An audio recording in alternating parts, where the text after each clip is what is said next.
Hi അസ്സാം വലൈക്കും. അപ്പോൾ ഓണമൊക്കെ കഴിഞ്ഞ് ഇങ്ങനെ ക്ഷീണത്തിലിരുന്നപ്പോഴത്തേനും നമ്മളൊരു ട്രിപ്പ് പോകാമെന്ന് വിചാരിച്ചു. ഒരു 2 ഡേയ്സ് വേറെ എവിടേക്കുമല്ല, തമിഴ്നാട്ടിലുള്ള ഒരു ആറ്റിങ്ങര ദർഗയിലേക്ക്, പിന്നെ 1-2 സ്ഥലങ്ങളിലൊക്കെ ആയിരുന്നു കേട്ടോ. നമ്മുടെ നാടിനെ അപേക്ഷിച്ച് മറ്റൊരു സ്റ്റേറ്റായ തമിഴ്നാട്ടിലോട്ട് കയറിയപ്പോഴത്തേനും ഭയങ്കര ചൂടായിരുന്നു. അവിടുത്തെ ആൾക്കാരെ സമ്മതിക്കണം, കാണാനൊക്കെ അടിപൊളി സ്ഥലമാണ്, പക്ഷേ ഈ ചൂട് താങ്ങാൻ പറ്റാവുന്നതിലപ്പുറമായിരുന്നു കേട്ടോ. അത്രയ്ക്ക് ചൂടായിരുന്നു. പക്ഷെ നല്ല പ്രകൃതി സുന്ദരമായ സ്ഥലമാണ്. നമ്മൾ അവിടോട്ട് കയറിയപ്പോൾ തന്നെ മുഴുവനും കാറ്റാടി പാടങ്ങളായിരുന്നേ. പിന്നെ നമ്മുടെ നാട്ടിൽ അധികമായിട്ട് ഇപ്പോൾ കണ്ടുവരാത്ത പാടങ്ങളും നെൽവയലും വാഴത്തോപ്പും ഒക്കെ ഒത്തിരി ഒത്തിരി ഉണ്ടായിരുന്നു. കുട്ടികൾക്ക് കാണാൻ പറ്റിയ സ്ഥലമാണ്. നമ്മൾ ആ പ്രകൃതിയെ പറ്റി പറഞ്ഞു കൊടുക്കാൻ പറ്റി. ഇന്നത്തെ കാലത്ത് കുട്ടികൾക്ക് വലുതായിട്ടുള്ള അറിവൊന്നുമില്ല അതിനെപ്പറ്റി അല്ലേ. അപ്പോൾ അതൊക്കെ കാണിച്ചു കൊടുക്കാൻ പറ്റിയ സ്ഥലമായിരുന്നു. പിന്നെ ഹൈജീൻ്റെ കാര്യം പ്രത്യേകം പറയണ്ടല്ലോ, അത്ര നല്ല ഹൈജീനായിട്ടുള്ള സ്ഥലമൊന്നുമല്ല. വൃത്തിയില്ലാതെ ഇങ്ങനെ എന്താ പറയുക, നമ്മുടെ കേരളം പോലെയൊന്നും അല്ല.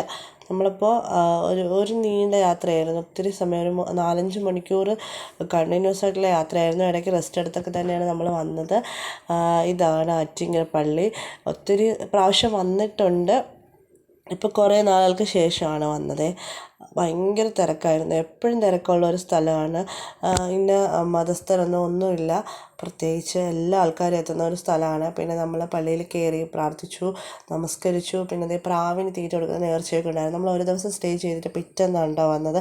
പിറ്റേന്ന് രാവിലെ തന്നെ നമ്മൾ അവിടെ നിന്ന് ഇറങ്ങി വേറൊരു പള്ളിയിലൂടെ കയറണമായിരുന്നു. അവിടെയൊക്കെ കയറിയിട്ട് ഇത് രാവിലെ സമയമുണ്ട്, വലിയ വെയിലൊന്നുമില്ല. ഈ ഒരു നെൽപ്പാടം കുട്ടികൾക്ക് ഇറക്കി കാണിച്ചു കൊടുത്തു. അതിൻ്റെ വരമ്പത്തോടെയൊക്കെ നടത്തിച്ച് അവരെ നല്ല രീതിയിൽ അതൊക്കെ ഒന്ന് കാണിച്ചു കൊടുത്ത് അവർ ഈ മലയും കുന്നും അതുപോലെ അതിനറ്റത്തൊക്കെ ഒരുപാട് കാറ്റാടി പാടങ്ങളൊക്കെ ഉണ്ടായിരുന്നു. അതൊക്കെ കണ്ട് ഒരുപാട് നേരം അവിടെ റെസ്റ്റ് ചെയ്തു. നല്ല ഒരു എന്താ പറയുക, മനസ്സിന് കുളിർമ നൽകുന്ന അടിപൊളി കാഴ്ചകളായിരുന്നു അവിടെ കാണാനുള്ളത്. അത്രയ്ക്ക് നല്ല കാറ്റും നല്ലൊരു വ്യൂ ആയിരുന്നു അവിടെ. അതിനിപ്പുറത്ത് തന്നെ തൊട്ടിപ്പുറത്ത് നല്ലൊരു താമരക്കുളം ഉണ്ടായിരുന്നു. നമ്മളെ അടുത്ത് കാണുന്ന സ്ഥലത്തൊന്നും പൂക്കളില്ല, പക്ഷെ ദൂരെയായിട്ട് ഒത്തിരി താമരപ്പൂക്കളൊക്കെ ഉണ്ടായിരുന്നു. അടിപൊളി വ്യൂ ആയിരുന്നു. ഒരുപാട് കാഴ്ചകൾ കുട്ടികൾക്ക് കാണിച്ചു കൊടുക്കാൻ പറ്റി. അത് കഴിഞ്ഞ് നമ്മൾ നേരെ പോയത് തൃപ്പരപ്പ് വാട്ടർഫോൾസിലേക്കാണ്. അത് അപ്രതീക്ഷിതമായിട്ട് പോയതാണ്, നമ്മുടെ പ്ലാനിലൊന്നും ഇല്ലാത്തൊരിതായിരുന്നു. പെട്ടെന്ന് നമ്മൾ വരുന്ന ഒരു വഴിയിലായതുകൊണ്ട് ഇറങ്ങി അങ്ങനൊരു അവസരം കിട്ടി കാണാൻ. മുമ്പ് ഞാൻ വന്നിട്ടുണ്ട്, അപ്പോഴൊക്കെ വെള്ളം ഇല്ലാത്ത സമയമാണ്. അപ്പോഴൊന്നൊരു വൃത്തിയില്ലാത്ത സ്ഥലമായിട്ട് തോന്നും, പക്ഷേ വെള്ളമുള്ള സമയത്ത് നല്ല ഇതായിട്ട് തോന്നി കേട്ടോ. നല്ല വ്യൂ ആണ്, നല്ല സേഫാണ്. കുട്ടികൾക്കും എല്ലാവർക്കും ഇറങ്ങി കുളിക്കാനും കുട്ടികൾക്ക് കളിക്കാനും ഒക്കെ പറ്റിയ സേഫായിട്ടുള്ള ഒരു വാട്ടർഫോൾസാണ്. എൻ്റെ മക്കൾ ആദ്യം ഇറങ്ങൂലായിരുന്നു കേട്ടോ, പിന്നീട് ഇറക്കി കഴിഞ്ഞപ്പോൾ കരയിൽ കയറത്തില്ല. ആ പരുവത്തിന് പിന്നെ ബഹളമായിരുന്നു, അവിടെ നിന്ന് വരാനേ തോന്നിയില്ല. അത്രയ്ക്ക് നല്ല ഇതായിരുന്നു. അത്യാവശ്യം നല്ല തിരക്കും ഉണ്ടായിരുന്നു. ഒരുപാട് എന്താണ് ടിക്കറ്റൊക്കെ പേ ചെയ്തിട്ടാണ് നമ്മളിവിടെ ഇറങ്ങുന്നത്. ഒരുപാട് കോസ്റ്റ്ലി അല്ല. 5 വയസ്സിന് മുകളിലുള്ളവർക്ക് വെറും 10 രൂപയെ ചാർജ് ചെയ്യുന്നുള്ളൂ. പിന്നെ അവിടെ കുറേ നേരം കളിക്കുകയും ഫോട്ടോസൊക്കെ എടുക്കുകയൊക്കെ ചെയ്തതിന് ശേഷം ഒരു കുലുക്കി സർബത്തൊക്കെ കഴിച്ചു നമ്മൾ. ഒരുപാട് ഫ്ലേവറിലൊക്കെ ഉണ്ടായിരുന്നു കേട്ടോ.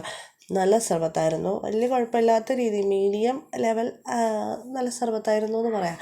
അത്രയേ ഉള്ളൂ. അതിനിടയിൽ നമ്മൾ എല്ലാവരും കൂടെ ഷെയർ ചെയ്ത് കഴിച്ച് അതിനൊക്കെ ശേഷം വന്നു. വീണ്ടും പാർക്കിലൊക്കെ കയറി കളിച്ചു. കുട്ടികൾ ഒരുപാട് റൈഡ്സൊക്കെ ഉണ്ടായിരുന്നു. ഒത്തിരി നേരം കളിച്ചു കേട്ടോ. ഒത്തിരി നേരം കളിക്കാനൊക്കെ സമയം കിട്ടി. വീണ്ടും വരാൻ തോന്നുന്നില്ല, അത്രയ്ക്ക് നല്ല എന്താണ് പ്രകൃതി രമണീയമായ നല്ല കാഴ്ചകളൊക്കെ ഉണ്ടായിരുന്നു കേട്ടോ. ഈ സമയത്ത് മാത്രമേ, ഈ മഴ സമയത്ത് മാത്രമേ കിട്ടുകയുള്ളൂ. ഇതിന് മുകളിലേക്ക് നല്ല വ്യൂസൊക്കെ ഉണ്ട്. ഒരു കൽമണ്ഡപവും അതിലൂടെ വെള്ളം വരുന്ന വ്യൂ ഒക്കെ ഉണ്ട്. പക്ഷെ നമ്മൾ അങ്ങോട്ടൊന്നും പോയില്ല. ബോട്ട് സർവീസും കാര്യങ്ങളും ഒക്കെ ഉണ്ട്, പക്ഷെ അങ്ങോട്ടൊന്നും പോയില്ല. അവിടെയൊക്കെ നിന്ന് ഫോട്ടോസൊക്കെ എടുത്തതിന് ശേഷം കുട്ടികളെ ഇങ്ങോട്ട് തിരിച്ചു വരികയാണ് ചെയ്തത്. ഇത് കഴിഞ്ഞതിന് ശേഷം നമ്മൾ നേരെ റിട്ടേൺ വീട്ടിലേക്ക് വരികയാണ് ചെയ്തത്. അടിപൊളി വ്യൂസൊക്കെ ആയിരുന്നു. അപ്പോൾ നിങ്ങൾക്ക് ഇതുപോലുള്ള അനുഭവങ്ങളൊക്കെ ഉണ്ടെങ്കിൽ കമൻറ്റ്